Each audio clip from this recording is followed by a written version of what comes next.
Сәлем баршаңызға. Бүгін мен сіздермен медовиктің жаңа түрімен бөлісемін. Менімен бірге аяғына дейін болыңыздар. Біз ыдысымызға 90 грамм сары май саламыз, одан соң 70 грамм қант қосамыз. Оның үстіне табиғи 100 грамм балымызды қосып, осы массаны ысытамыз. Орташа отта, одан соң жарты шай қасық ас содасын салып, тағы да араластырамыз.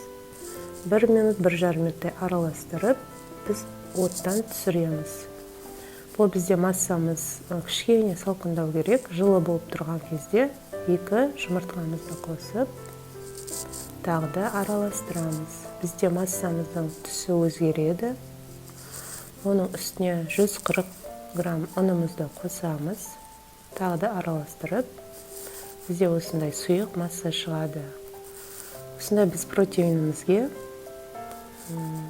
осылай тегістеп, жұқа етіп жайып шығамыз. Осы массаны 170 градуста 15 минут пісіріп аламыз. Біз осы піскен коржымызды кубикке, майда кубиктерге турап алуымыз керек. Осылай. Біз тортымызды дайындайтын боламыз. Бізге оған диаметрі 16 сантиметрлік форма керек. Оның ең астына 2 ас қасық кремімізді салып, оның үстіне кубикталған коржымызды салып шығамыз тегістеп. Осылайша тегістеп салып шығып, одан соң тағы да 2 ас қасық кремімізді саламыз.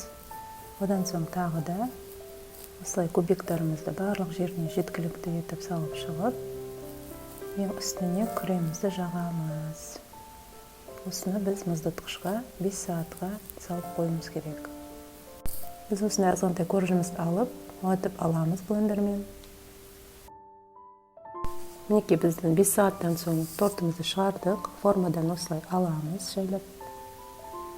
Мінекей бізде осындай тортымыз шықты. Осыны біз уатылған коржымызбен беттеріне, қапталдарына сеуіп, әрлеп шығамыз. Мен сіздерге кремнің дайындалу жолын айта кетейін. Бізге 30% сметана керек болады, қаймақ 320 грамм, және де сахарный пудра керек болады, 60 грамм, және де сливочный сыр 400 грамм керек болады. Біз осы 3 сәтті жай ғана венчикпен араластырып крем жасаймыз.